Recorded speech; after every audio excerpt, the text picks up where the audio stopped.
Hey everybody. In this video, I'm gonna talk to you about what it feels like to be marooned spiritually, to kind of be in a no man's land in between, I guess you could say, New Age practices, New Age thought over here, and Christianity, biblical Christianity over here. What it feels like to be smack dab in the middle. What it feels like to be kind of lost and just not really understanding God in the way that you feel like you're supposed to, and just kind of just winging it and doing your own thing. I'm going to tell you what that feels like, and in a way for me to kind of vocalize what's been brewing inside of me for the past couple of years, but also for your benefit. If you feel like I do, maybe you can compare notes with me, and maybe if you are a Christian, you can kind of help me out here and see where I'm kind of going wrong and point that out and just bring something to my attention that I've not realized before. So, anyway, without preamble, any further preamble, let's get right into it. Um, Basically, what I just said, I feel like so several years ago, I considered myself a full blown Christian. I have read the entire Bible. I actually read the Bible over the course of an entire year because I had this Bible that basically was a chapter of the Old Testament, a chapter of the New Testament, and a proverb and a psalm every single day for 365 days. And it was one of those Bibles where after 365 days, an entire year, you have read, congratulations, you've read the full Bible. I did that. And I read a different Bible, like here and there. I would consult it and look on my own. So I'm not one of those people who said, I'm a Christian who's never read the Bible. I have. Do I claim to understand it? Do I claim to be a theological scholar? No, no, no. Like, I don't. There's a lot about the Bible that still confuses the heck out of me. I'm blessed to have some really cool friends, some people that I work with who are way further ahead in their Christian journey than I am, who are able to enlighten me on what certain chapters and what certain prophets meant. They've been very helpful. And that's kind of, again, part of the point of why I'm making this video, to kind of like put myself out there, get some help. Um, because in this video, I'm going to be a bit more raw and honest than I am, even with some of my friends. So anyway, not to get lost in the sauce there, let's get back to the main thing here. I have read the Bible. And so 3 years ago, I believe, was when I finished the 1 year Bible. And basically, I kind of just,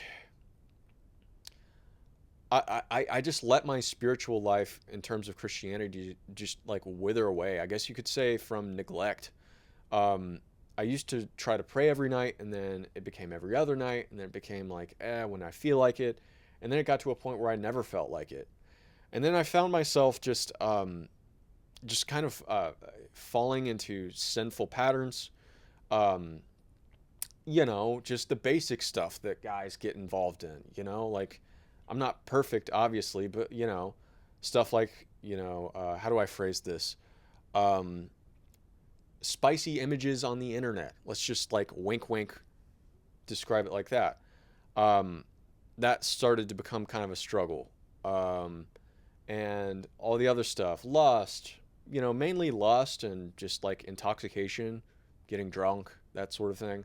I would struggle with that quite often because I was going through kind of rough patches in my life. A lot of stress, a lot of work stress, a lot of just angst about what I should be doing in my life and stuff.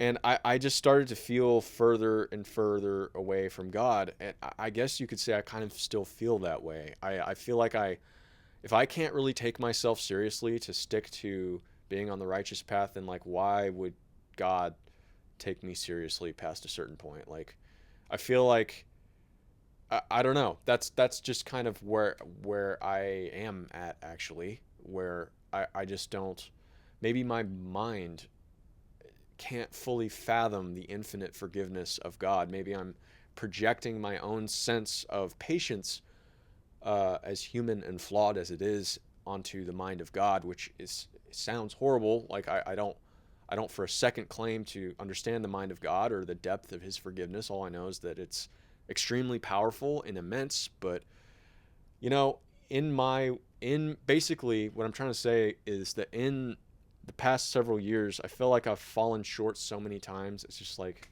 man, God, how about you wait outside? I'm gonna tell you to come back in when I'm ready, but like, I'm just gonna stop wasting your time. I'm just gonna keep you at a distance, and because I don't want to just keep making you have to get up, come back, leave, come back, leave. I don't want to tire you out. Save your energy, God. Stay out there. That's kind of like where I'm at. And so I know that that's on me. That's not any kind of like me wagging the finger or condemning God for failing me in any kind of way. Like, this is not me coming from like a that kind of a thing like at all. I understand. I take full accountability for my shortcomings. It's just that my own personal viewpoint of how like I view myself attempting to do so from God's eyes is very negative. And so I kind of pushed myself away from God in that kind of a way. And it's made me question the depth of God's forgiveness, and try to quantify that and try to understand that in terms of not only my story but the human story. When does God just give up on you? Does he ever give up on you? Things like that.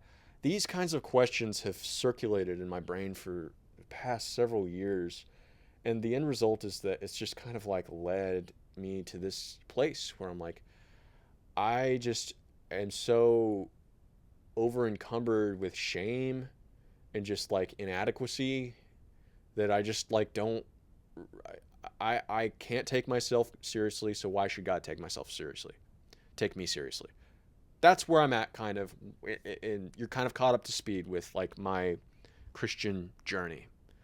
Um, More or less. I'm going to get into it a little bit more later, and this is going to be a long video, so put me on 1.5x speed, or listen to me while you're stuck in traffic, please. I hope to God that you're doing that.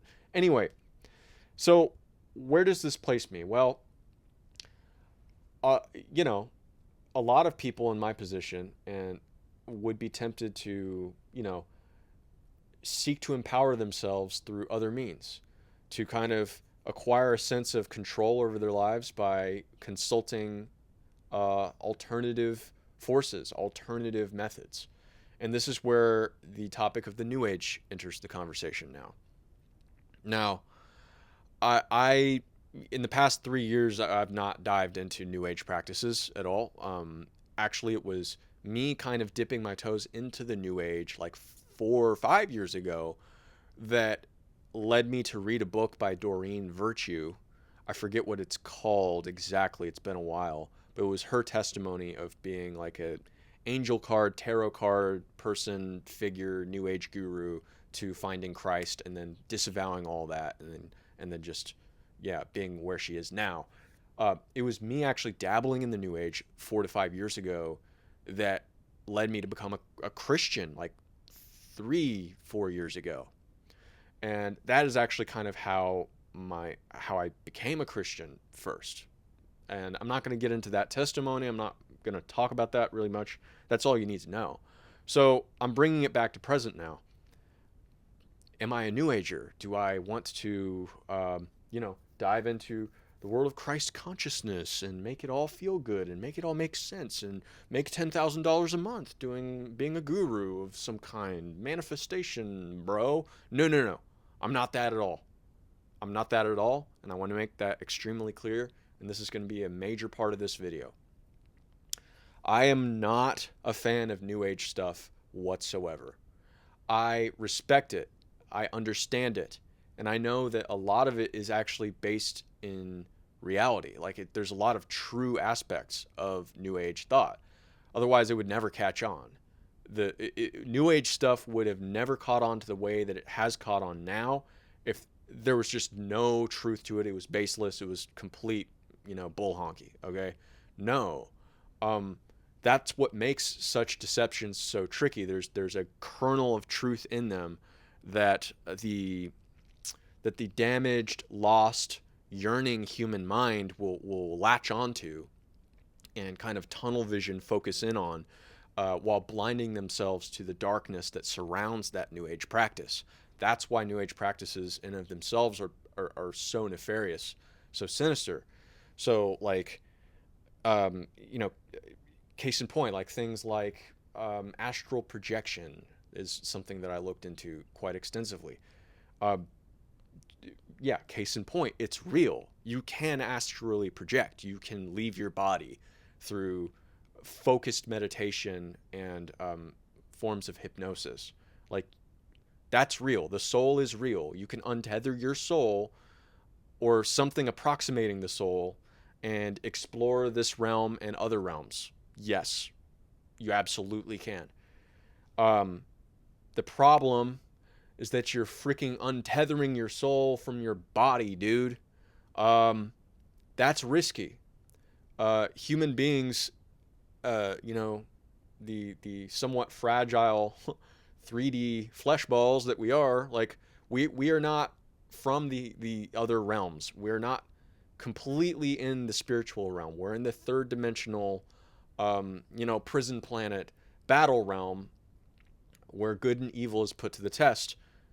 Like, I know that what I just said sounds super new age, but just like hear me out here. We are not entities. We are not just pure spiritual entities that traverse the astral plane like as our, you know, day to day, right? We don't know what we're doing when we're astral projecting. We are babies when it comes to that. That's not our natural state. So when you astral project, you are subjecting yourself to being at the mercy of entities that may or may not have your best interest at heart. And people who have astral projected have encountered this multiple times. This is not even conspiracy theory. Like, people have entities latch onto them in the astral realm. They get attacked, and then when they come back to their body, they bring that entity with them. That entity parasitically infects their life with darkness, and they have to go through deliverance and a lot of pain, a painful process to get that entity to unlatch itself from them.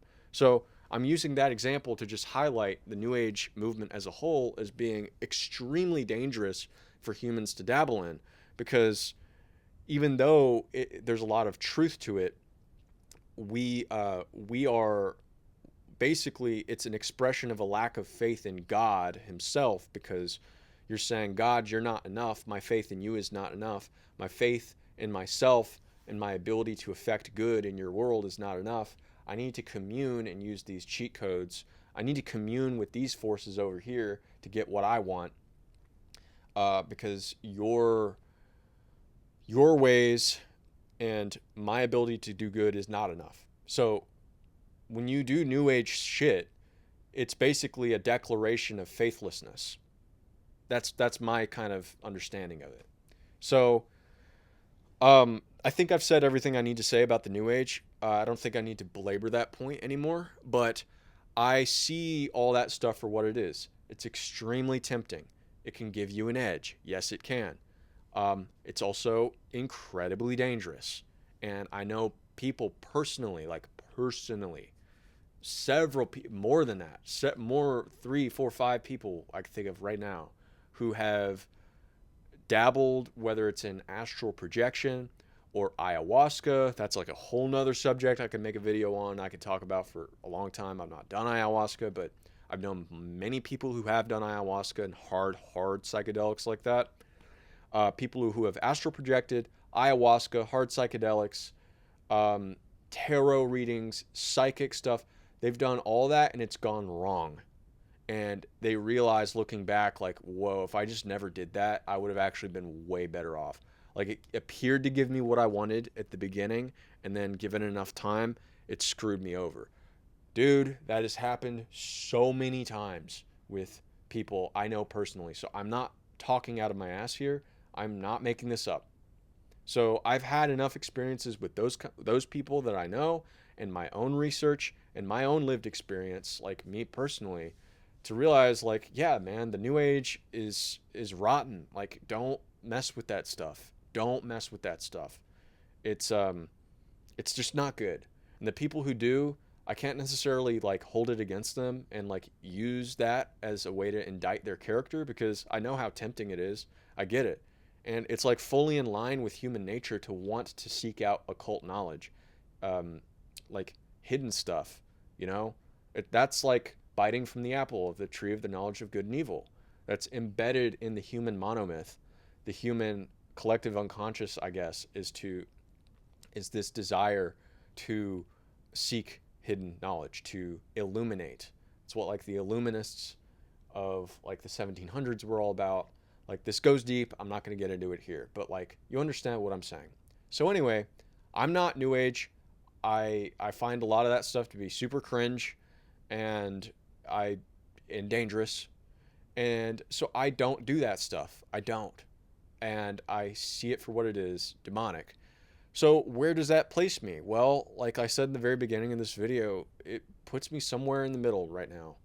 I'm not, I guess this needs to be stated, but I am not like fully bought into, not bought in because it's not like I'm just being sold something that seems a little disrespectful to use that term, but like I am not fully committed to the Christian walk.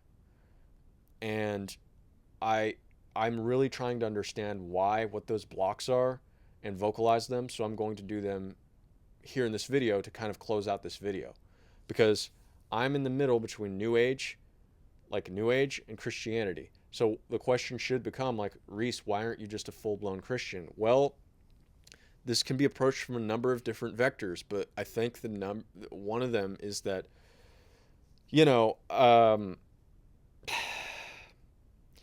one of the things I can just tell you right now that kind of has hardened my heart against Christianity, I guess, as the institution, as a church, is just how weak it is in the world, how weak it is in the West in particular. I think that Christianity has failed spectacularly to hold the line against degeneracy in the public square. I feel like Christianity has failed to preserve the good and the true and the beautiful in the public square and drive away darkness, degeneracy, and perversion. This isn't like just me making this up. I mean, if you're an intellectually honest, reasonable, rational person, nothing I just said in the past 10 seconds is out of line. Look around you, man. Go around any modern US city and tell me that it's clean and a place you would want to raise your kids. Like, yeah, I know some cities are safer than others. I get that. But in terms of just what the culture will subject you to when you embed yourself in any major modern American city, it's rotten, dude. Like, billboards everywhere. My experience in Austin, Texas is like you'll see billboards for HIV medication and like just it'll be like a billboard for something a pretty innocuous neutral product, but it's like a man in a dress with a beard and it's like grotesque. Just other things, and it just even stuff where it's just like a half naked woman on a billboard, like right in front of you, boom boom boom, everywhere you look, sex sex sex everywhere. Like it's just our society. And this is not going to be like this kind of video where I just rant about like our society. I get it. That's been done so many times. But like I need to say this here though, the society that we currently live in, it wants to cater to your baser, lower animalistic impulses. The corporate oligarchs and the controllers of this world understand that the easiest, most direct route to the human mind is through his sexual impulse. It's a form of social control. If you look into this is again I'm not saying this, I didn't come up with this has been studied, this is not conspiracy theory. You can see it play out. Everything is sexualized for a reason. It's because it lights up the parts of your brain that will get you to pay attention. And as we know, in our modern society, attention is the most valuable currency. So if you can embed sexual messages in your product or your product's messaging, that is the easiest way to tap into this most valuable currency, which is attention. And if you can capture a man's attention, you've captured the man. And if you've captured the man, you've captured his money. You've captured him for all that he's got. And so that's just one vector, sexuality, that it's a pretty obvious one, but I feel like it's everywhere. And it's inescapable, and it's not something that I want to see every time I step outside my door. I'm only a man, and like, it's distracting. And so, yes, Christianity has failed to keep this out of the public square. Christianity has failed to preserve the good, true, and beautiful. And I feel like the West increasingly celebrates ugliness. They call that which is ugly good and beautiful. So it's like, you go, queen. And meanwhile, it's like this like obese black man in a dress winning like a beauty pageant. It's like, no, emperor's not wearing any clothes. Like, that's not beautiful. It's not. It's not. Yet we're being told it's beautiful. If we say it's not beautiful, we're fucking canceled. I'm getting angry.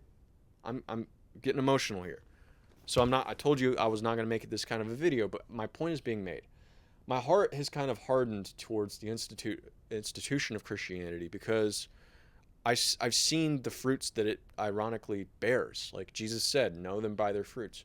Judge him or her by their fruits, which I think is one of the most succinct, beautiful pieces of wisdom to come from the Bible imaginable, because it's an amazing lens that you can adopt to judge people's character. What are your fruits? Are you living a good life as a result of the things that you talk about, the things that you claim to be good? Show me. The reason I like Missouri is I've actually never been, but like the state motto of Missouri is the show me state. Show me. I think about that all the time. Show me. I love it. Show me. So my point with saying that, though, is that the fruits of institutional Christianity as practiced in the West are abysmal. They're pretty rotten, actually. And that makes me sad. I take no pleasure in saying that because I want Christianity to succeed as a moral rubric for humanity in the West. I do. But it hasn't succeeded, and it's not made me disbelieve in God, but it's made me, it's made me a little bit demoralized, just being honest, like demoralized in terms of like, well, if I'm supposed to judge things by their fruits, and if Christianity has failed to preserve the West when it's supposed to be a country founded by God, when I'm talking about America, where I live, then what am I supposed to make of that, man? That kind of puts you into like a mini crisis. And so that's one angle as to why I'm not like fully Christian, just because I'm just demoralized. Not because of any like specific doctrinal squabbles, like really that I have with the Bible or anything like that. Like I have some kind of like hang up and I want to split off and start my own church. No, none of that. It's just that, like, to use this like analogy, but it's like if I'm like a soldier in this battle facing this encroaching darkness, it's like we've got no drummer, man. We've got no drummer beating a war tune, man. We've got no inspiring general riding his horse giving us a pep talk.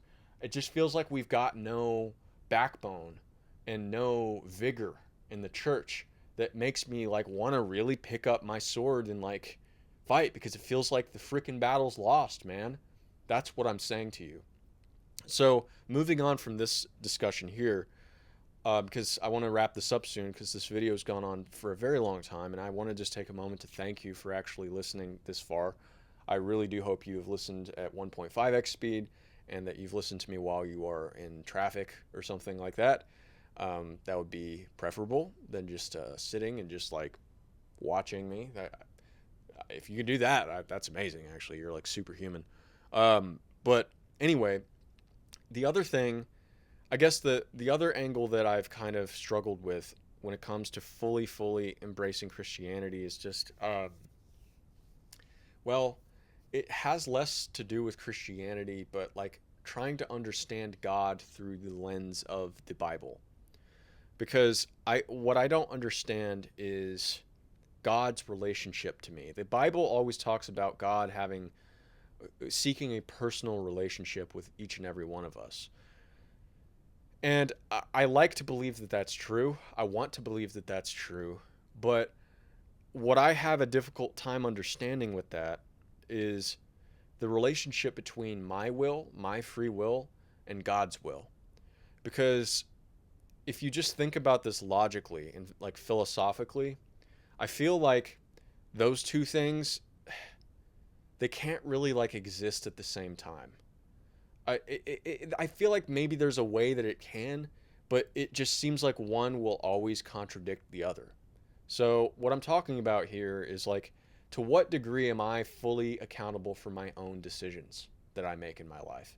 To what degree am I fully accountable? If I'm fully 100% accountable with my free will, I can choose to either start a business tomorrow, I could choose to hug my mom tomorrow, I could choose to drive my car to Chick-fil-A tomorrow, or I could choose to rob a bank tomorrow.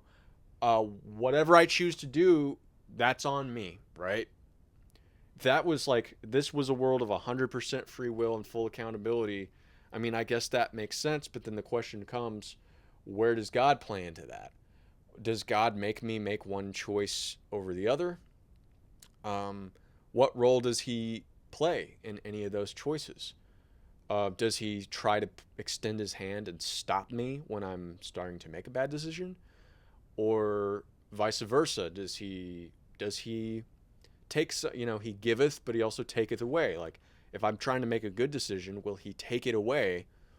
Will he kind of make it not happen? Will he kind of like throw a monkey wrench into the machinery to maybe teach me a lesson that I'm only going to see will make sense years later, right?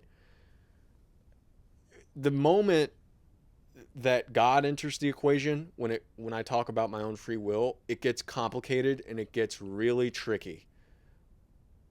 Because it's like, okay, then I guess I don't have free will then. If God will intervene either on my asking or on his own whim, then I can't say I'm a free-willed creature. Can I? Like, can I? Because it's like, you know what I mean? Like, so I'm struggling to understand that.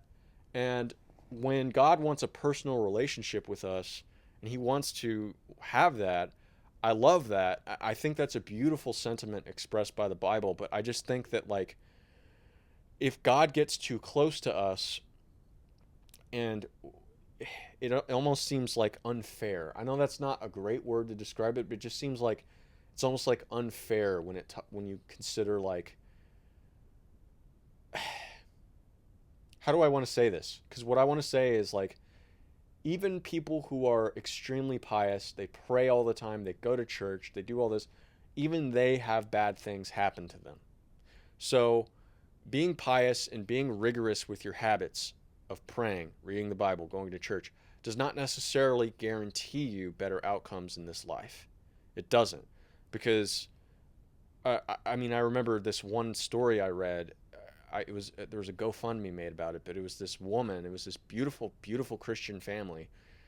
This mother this is so tragic, but it was like this mother was reading, I think it was the kid's Bible, to her two children in her lap on their back porch, and she caught a stray bullet from like a drive-by, like blocks and blocks and blocks away.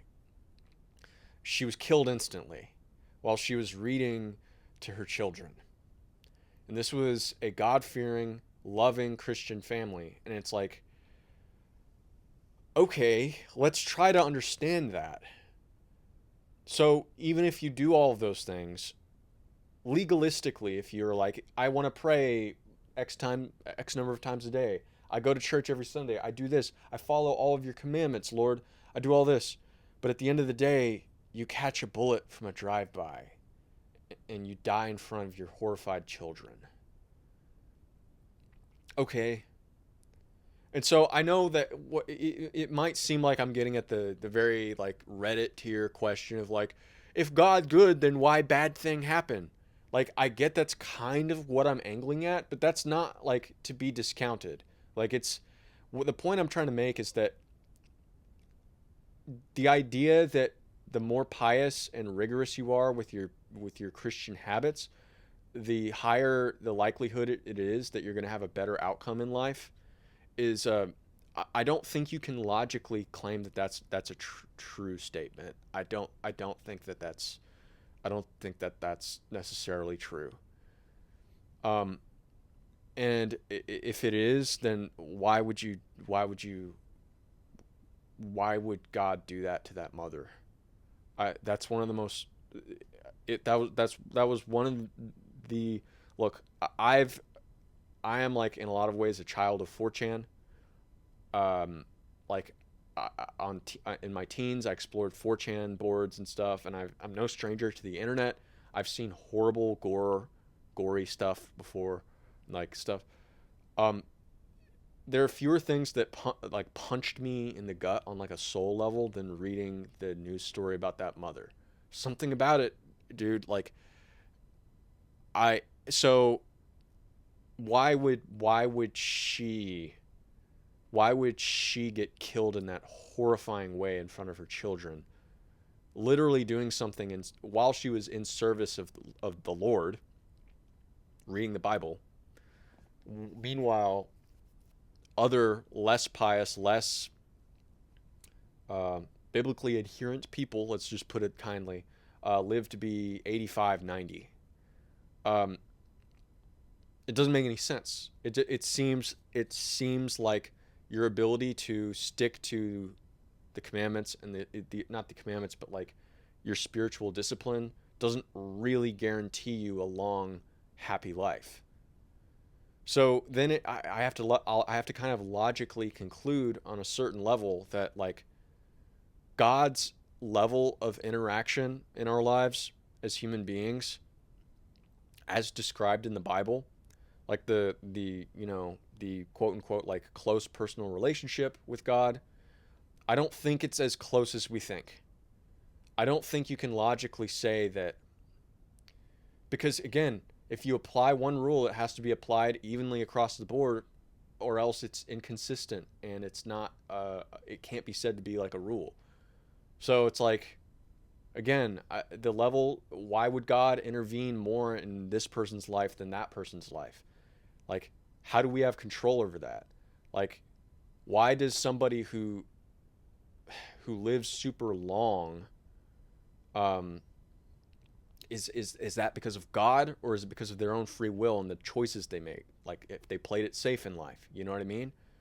Why did that mother at the ripe old age of 30 get shot in the head in front of her children when she lived a moral Christian life? Like, did God do that, or was it a collision of free will uh, that ended in tragedy? The gangbangers' will collided with the will of the mother because it was the wrong place at the wrong time. She occupied the wrong point in temporal space, um, and she suffered randomly because of it. Okay, then if she died randomly, then is God in her life? Why wasn't he in her life? Why was he not in her life, but in, Joe Schmo who gets drunk before he goes to church, or like whatever? You know what I'm saying? The conclusion, these things that I've wrestled with, and this is how I'm going to close out the video, is ultimately, I'm confused and lost on the degree to which God is truly present and able to affect change in our lives. Because I've seen this sentiment that God is here with you, guiding you every day, helping you, or whatever, expressed so haphazardly in the Christian church that it has led me in the past to have, like, I guess you could say, unreasonable, strange expectations of God that I later realize are like are just that, unreasonable expectations. Because it's like, again, the question, my free will versus God's will. I cannot for the life of me reconcile those two. It makes no sense at all when I try to reconcile them. I think about this a lot. This has bothered me like a lot, guys. Like, This is why I consider myself marooned, because I don't know the effect that being close to God really has on my life. And I'm not trying to be jealous. I'm not trying to be self-gratifying, self-indulgent, and greedy with my life, narcissistic. Like, I just want God in my corner so he can give me good things. I'm not saying that. I'm not. I'm not. I want to understand the I want to have a full understanding of the level to which we as human beings can know and be close to God. I want to understand that clearer more than anything, because it doesn't make any sense. It doesn't. It doesn't. The closest thing, and I promise I'm gonna close with this. The closest thing that I've come up with, the best answer I've got, is it's like almost like God really isn't here in the way that we think he is. God occupies an adjacent realm that can oversee what happens here, but he's not in this realm. And he's kind of allowed us to play out our free will lives in a way that we have the choice to follow, the good path or the bad path. And the good path is what you can find in the Bible, what you can find in the Golden Rule and all of Jesus's teachings. And if we, by using our free will, choose to harmonize with those good choices, the good path, then that is what the Bible means by having a close relationship with God. It's not God personally. It's not God, the actual entity, the all-knowing, all-powerful entity. It's like being in God's algorithm, but not actually God. I don't mean to cheapen God's power by saying it's God's algorithm, but it's like it's like that's the best thing I can kind of come up with. I'm sorry, but it's like, yeah. And but there are no guarantees in this life. This world is a dangerous place, and death can strike randomly. And so in the case of that mother reading to her children, that is the perfect example of that. That's the only way that I can justify such a horrible thing happening in this realm for someone who is otherwise so good and so adherent to God, his teachings, his way, and his love. This is the only way I can logically, rationally justify such a thing happening. It's just like, no, this is a dangerous sandbox that we're playing in. God doesn't intervene to stop the bullet before it hits you if you're that mother. God does not do anything to stop awful things, because for whatever reason, he doesn't do that here. That's not his job here in this realm. I just think that, and this is where I really want help with, and I'm closing this out here, but like, I need somebody to explain to me the degree to which God is actually here. That's my question. To what extent is God really here? Because I have a feeling, and this is why I struggle with the Bible. This is what has kind of pushed me away from it, to kind of put myself in this locked room to figure this out. But like, I don't know that he's really here. There are echoes of him. He has left behind an algorithm that we can interface with that leads to better outcomes, at least a higher probability of better outcomes. And there's obviously beautiful, gorgeous, stunning signs everywhere of his handiwork with nature, mountains, trees, the divine intricacy and mechanisms of cellular action and mechanics, down to the microscopic detail. Believe me, there are signs that God was perhaps once here, that there was a creator, undeniably, all around us. There's beauty in this world that could only come from the mind of a truly good, true, and beautiful artist, and that is God. So I'm not saying that this is a cold, dark, evil world. I hate it here. No, no, no, no, no. The opposite, actually. But it is a world fraught with danger, and our relationship with God, I don't think affects the kind of change that we think it can. That's what I'm saying.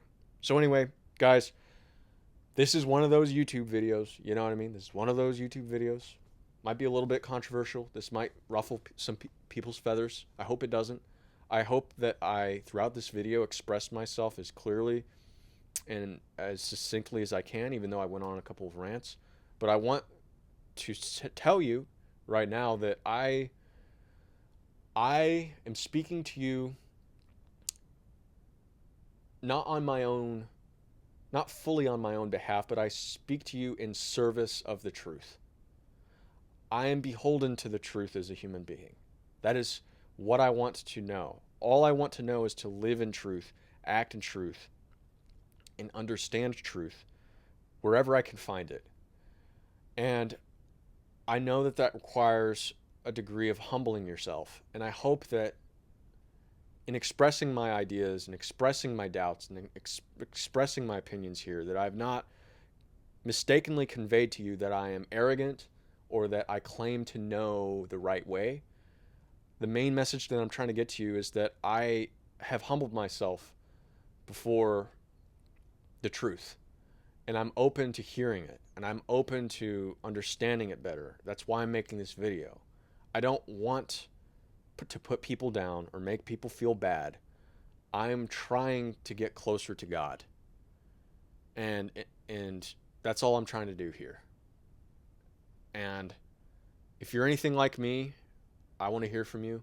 If you're nothing like me, I want to hear from you. That's it. So thank you very much for watching. And I do hope to hear from you. And I will see you in the next video. Take care.